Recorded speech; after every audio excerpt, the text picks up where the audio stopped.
మాజీ శాసనసభ్యులు, న్యాయవాది, గుంటూరు జిల్లా వైఎస్ఆర్ కాంగ్రెస్ పార్టీ అధ్యక్షులు అంబటి రాంబాబు గారు,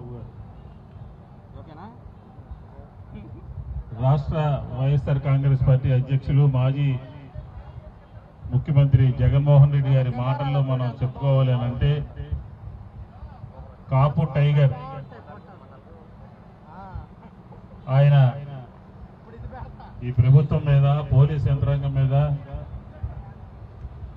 నిరసన కార్యక్రమాన్ని తీసుకోవడం జరిగింది. ఆయన చేస్తున్నటువంటి నిరసన, ఆందోళన న్యాయమైనదని, ఆయన డిమాండ్లు ధర్మబద్ధమైనవని, ప్రభుత్వం స్పందించాలని, ప్రభుత్వం కేసులు నమోదు చేయాలని వారికి సంఘీభావంగా విజయవాడ నుంచి జోగి రమేష్ గారు, వెల్లంపల్లి శ్రీనివాస్ గారు, నేను, అలాగే మా జిల్లా నుంచి సింహాద్రి రమేష్ గారు, ఇన్ఛార్జి ఇలాగో ఇక్కడే ఉన్నాడు పోతిన మహేష్ గారు, గుంటూరు జిల్లాకు సంబంధించినటువంటి ఇతర నాయకులు అందరూ కూడా వచ్చి సంఘీభావంగా ఈరోజు వారిని కలవడం జరిగింది.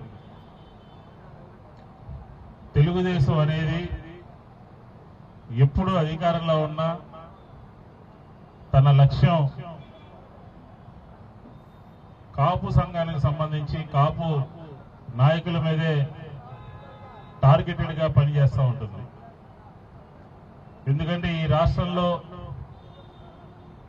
అత్యధికంగా ఉన్నటువంటి కాపుల యొక్క శ్రేయస్సుని భగ్నం చేయాలి, నాయకుల మీద అదుపులో పెట్టాలి, అవసరమైతే భౌతికంగా కూడా తొలగించాలి అనేది ఈ తెలుగుదేశం యొక్క ఫిలాసఫీ, తెలుగుదేశం యొక్క సిద్ధాంతం.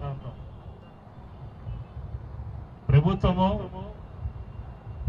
అరాచకాలు జరగకుండా, దాడులు జరగకుండా, హింస జరగకుండా పోలీస్ యంత్రాంగం కానీ, ప్రభుత్వంలో ఉన్నటువంటి పెద్దలు కానీ, పోలీస్ అందరూ కూడా కళ్ళు మూసుకున్నటువంటి సంఘటన ఏదైనా ఉన్నది అని అంటే అది అంబటి రాంబాబు గారి మీద, ఇంటి మీద తెలుగుదేశం నాయకులు, గూండాలు చేసినటువంటి దాడి అని చెప్పచ్చు. ఎందుకంటున్నామంటే 8 గంటల పాటు సాయంత్రం దగ్గర నుంచి అర్ధరాత్రి వరకు కూడా స్థాయిలు మర్చిపోయి ఎమ్మెల్యేలుగా ఉన్నవాళ్ళు, కేంద్ర మంత్రులుగా ఉన్నవాళ్ళు, లేకపోతే తెలుగుదేశంలో వివిధ హోదాల్లో ఉన్నటువంటి వాళ్ళు రౌడీజంగా కర్రలు పట్టుకుని ఇళ్ల మీద దాడి చేస్తే ఆంధ్రప్రదేశ్లో ప్రజాస్వామ్యం ఉన్నదా అని చెప్పని మనకి అనుమానం కలుగుతోంది. ఆయన చంద్రబాబు గారిని తిట్టినటువంటి సందర్భంలో వెంటనే వెనక్కి తీసుకుని క్షమించమని చెప్పని కూడా అడిగారు, పశ్చాత్తాపాన్ని ప్రకటించారు. చేసినటువంటిది సరైనటువంటిది కాదు అని చెప్పారు. అయినా కూడా నిర్దాక్షిణ్యంగా కుటుంబం మీద, ఇంటి మీద, ఆఫీస్ మీద దౌర్జన్యం చేసి, దాడి చేసి తగలబెట్టేటటువంటి ప్రయత్నం చేశారు అనంటే ఈ ప్రభుత్వం దీనికి మంచి ప్రభుత్వం అనాలా, హింస ప్రభుత్వం అనాలా, కాపుల్ని అణిచివేసేటటువంటి ప్రభుత్వం అనాలా, దౌర్జన్యం చేస్తున్నటువంటి ప్రభుత్వం అనాలా అని చెప్పని ప్రజలకి వదిలేస్తా ఉన్నాం. శాంతి భద్రతల్ని కాపాడాల్సినటువంటి పోలీసు యంత్రాంగం ఎక్కడా కూడా ఎటువంటి సంఘటన జరగకుండా చూసేటటువంటి పోలీసు యంత్రాంగం నిమ్మకు నీరెత్తినట్టుగా వ్యవహరిస్తూ వారి కళ్ళెదుటే దౌర్జన్యం చేస్తూ ఉంటే, ఇళ్లు పగలు కొడతా ఉంటే, కార్లు పగలు కొడతా ఉంటే, ఆఫీసులో కంప్యూటర్లు పగలు కొడతా ఉంటే, ఇంటికి నిప్పు పెట్టాలని చెప్పనే ప్రయత్నం జరుగుతూ ఉంటే మౌనంగా ఉంటే, ఎవరైతే నా ఇంటి మీద దాడి చేశారో, ఎవరైతే నా ఇంటి మీద దౌర్జన్యం చేశారో, హింస చేశారో వాళ్ళందరినీ కూడా కేసులు నమోదు చేయాలని చెప్పని అంబటి రాంబాబు గారు న్యాయస్థానాన్ని తట్టడం జరిగింది.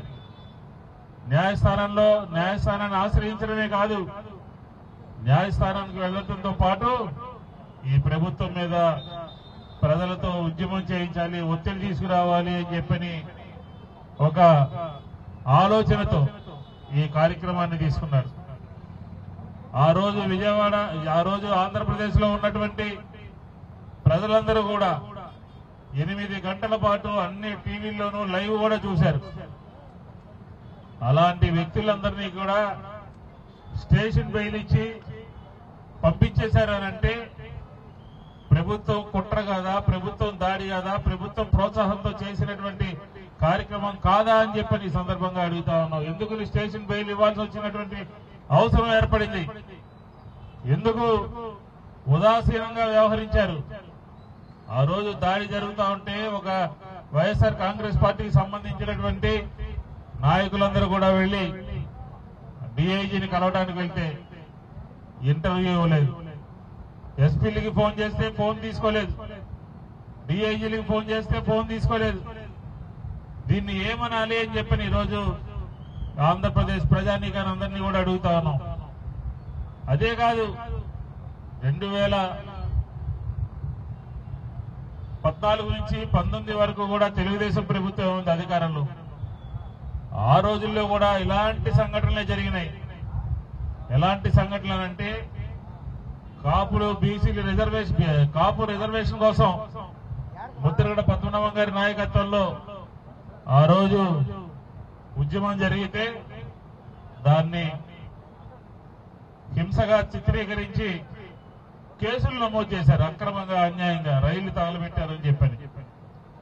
అదే కాదు, దాంతోపాటు మాజీ మంత్రి ముద్రగడ పద్మనాభం గారిని ఇంట్లో పెట్టి హింసించి దౌర్జన్యం చేసి ఇబ్బంది పెట్టినటువంటి సంఘటన కూడా తెలుసు.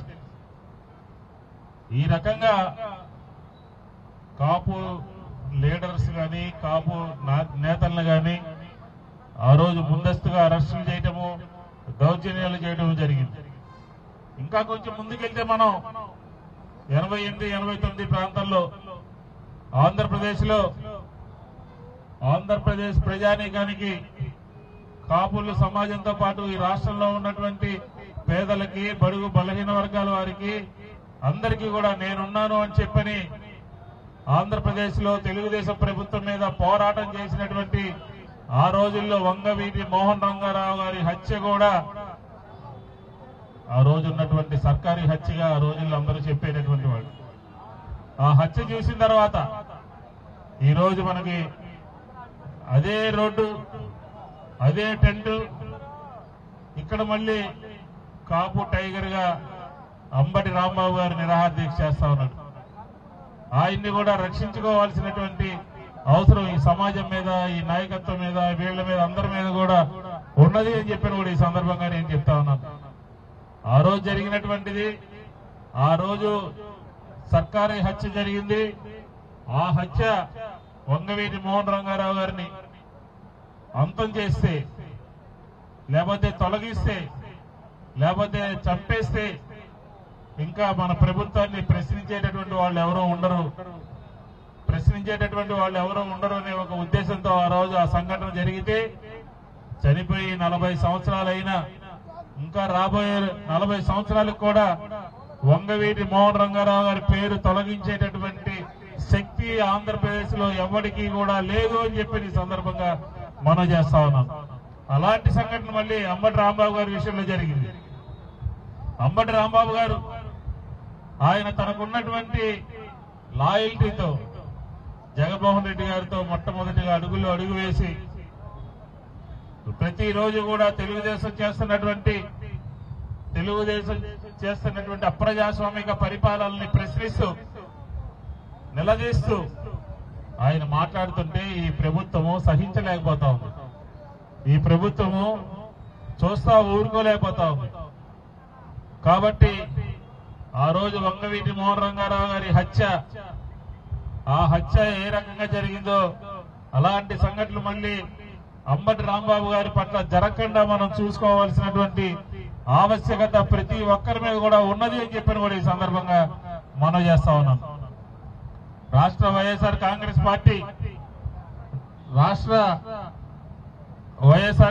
పార్టీ యావత్తు కూడా ఈ న్యాయమైనటువంటి ధర్మమైనటువంటి అంబటి రాంబాబు గారి యొక్క డిమాండ్లకి యావత్ వైఎస్ఆర్ కాంగ్రెస్ పార్టీ, యావత్ కాపు సమాజం అందరూ కూడా పూర్తి మద్దతు ఇస్తారు.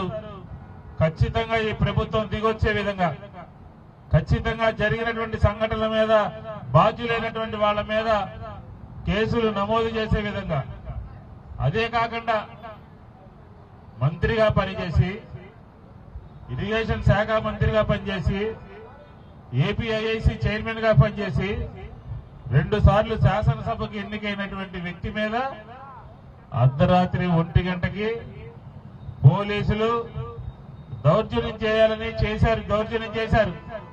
అలాంటిది పోలీసు అధికారుల మీద కూడా చర్యలు తీసుకోవాలని చెప్పని డిమాండ్ చేస్తా ఉన్నారు. ఆ డిమాండ్ సరైనటువంటిది కాదా? ఆ డిమాండ్ న్యాయబద్ధమైనటువంటిది కాదా? మిమ్మల్ని చూస్తుంటే పైనటువంటి ఆదేశాల ప్రకారం మేము చేస్తున్నాం తప్ప ఉద్యోగం మేము మా సొంతంగా చేయట్లేదు అని వారు చెప్పినప్పటికీ కూడా అలాంటి వ్యక్తుల మీద, అలాంటి శక్తుల మీద ఖచ్చితంగా యాక్షన్ తీసుకోవాలి. అంటే ఈ నగరంలో ఉండేటటువంటి పోలీసు అధికారులు అంబటి రాంబాబు గారిని అర్ధరాత్రి మీద దాడి చేశారంటే, కొట్టాలని ఆలోచన చేశారనంటే ప్రభుత్వం యొక్క మద్దతు లేకపోతే అంత నిర్ణయానికి వాళ్ళు వస్తారా అని చెప్పని కూడా వైఎస్ఆర్ కాంగ్రెస్ పార్టీ అడుగుతా ఉంది.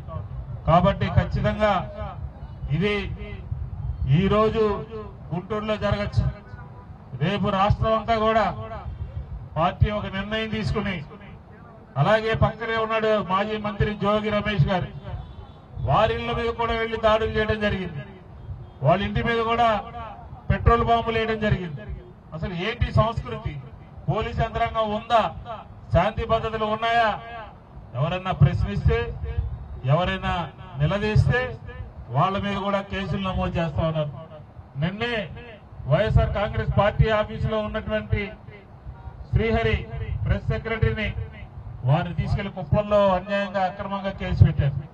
ఈ రోజు రాష్ట్రంలో నడుస్తున్నటువంటి ప్రభుత్వం ఏది అనంటే ఇది ఏ ప్రభుత్వం అనాలో, హింస ప్రేరేపించే ప్రభుత్వమా, దాడులు చేసేటటువంటి ప్రభుత్వమా, అక్రమ కేసులు నమోదు చేసేటటువంటి ప్రభుత్వమా అని చెప్పని ఈ సందర్భంగా మనం చేసుకుంటాను.